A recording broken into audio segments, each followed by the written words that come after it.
Quand j'ai démarré mon entreprise, mon objectif, c'était de faire 36 000 € de vente sur un an, de façon à pouvoir, parce que je bénéficiais une aide qu'on appelle l'aide aux créateurs repreneurs d'entreprise, de façon à pouvoir gagner 2100 € par mois. Puisque en fait, j'avais très peu de taxes à payer. Si je faisais 3 000 € par mois de chiffre d'affaires, j'avais 2100 € dans ma poche. Et c'est ce que me proposait de me payer le job idéal d'ingénieur en informatique que j'avais quitté pour démarrer mon entreprise. Donc je me suis dit, je vais conserver mon niveau de vie en réalisant 36 000 avec mon activité.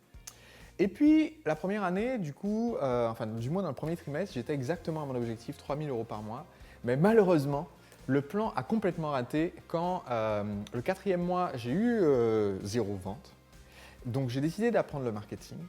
Et ça a complètement foiré mon plan parce que quand j'ai appris le marketing, mon premier lancement orchestré m'a fait rentrer 16 000 € en une journée, ce qui m'a fait exploser mon objectif. 25 000 € en une semaine, ça m'a fait exploser mon objectif des 36 000 €. Donc j'ai dû fermer ma micro-entreprise, qui sont plafonnés à 36 000, pour dire je vais créer une SARL.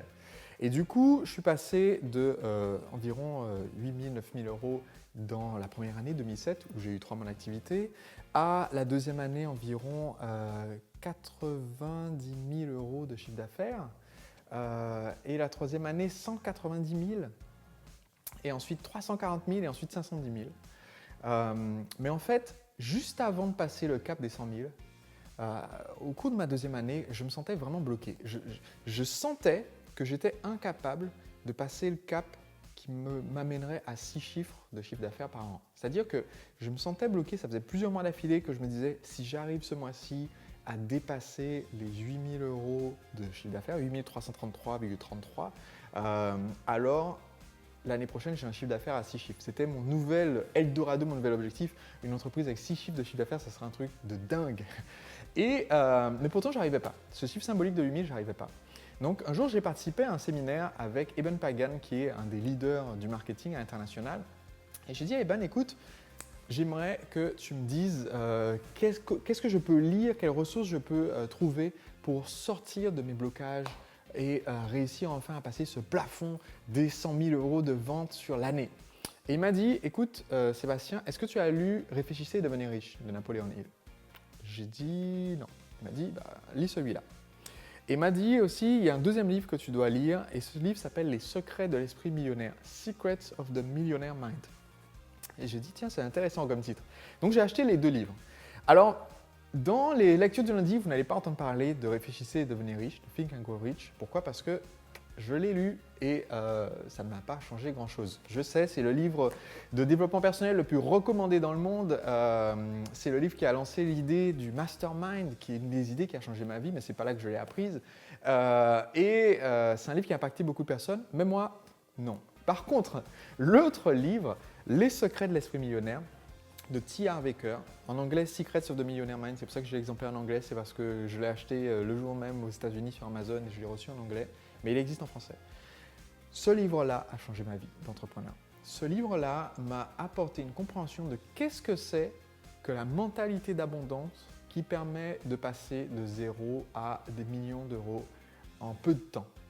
Et ça m'a complètement débloqué. C'est ce qui a fait que je suis passé après de 80 et quelques mille à 190, à 300, à 340 000, à 510 000, à 1 million d'euros de chiffre d'affaires, juste en appliquant les principes que j'ai appris dans ce livre. Et qu'est-ce que j'ai appris d'important là-dedans?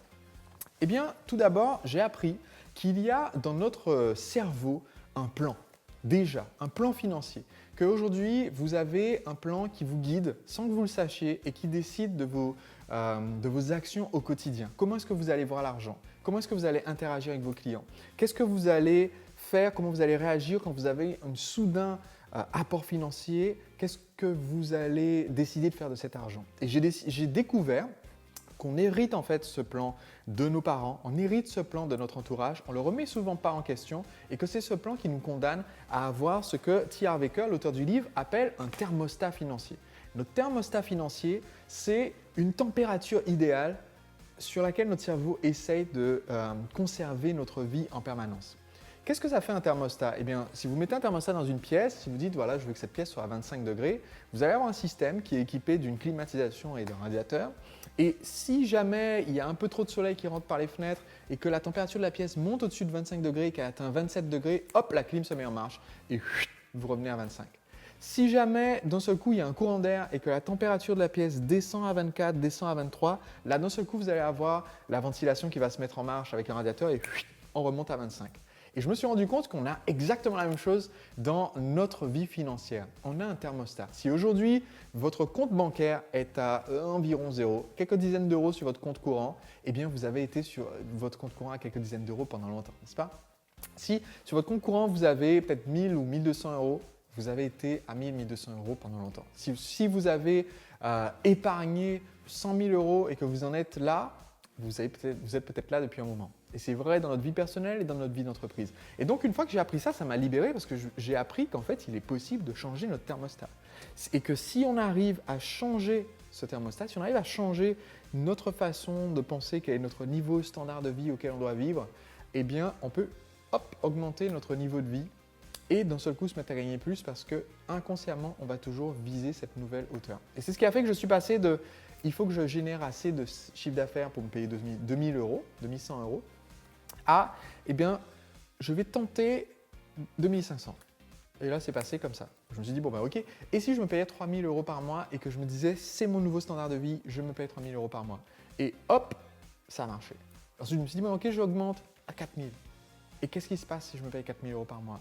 Et en fait, je me suis rendu compte que ça me forçait à mettre en place un plan d'action différent pour développer mon activité, ça me forçait à penser différemment, ça me forçait à revoir un petit peu mes habitudes et ça m'a aidé énormément à me développer comme ça. Alors, ce n'est pas seulement la quantité que j'allais me payer, mais comment j'allais développer ensuite mon activité. Et tout ça, c'est parti de la simple idée qu'on a un thermostat mental.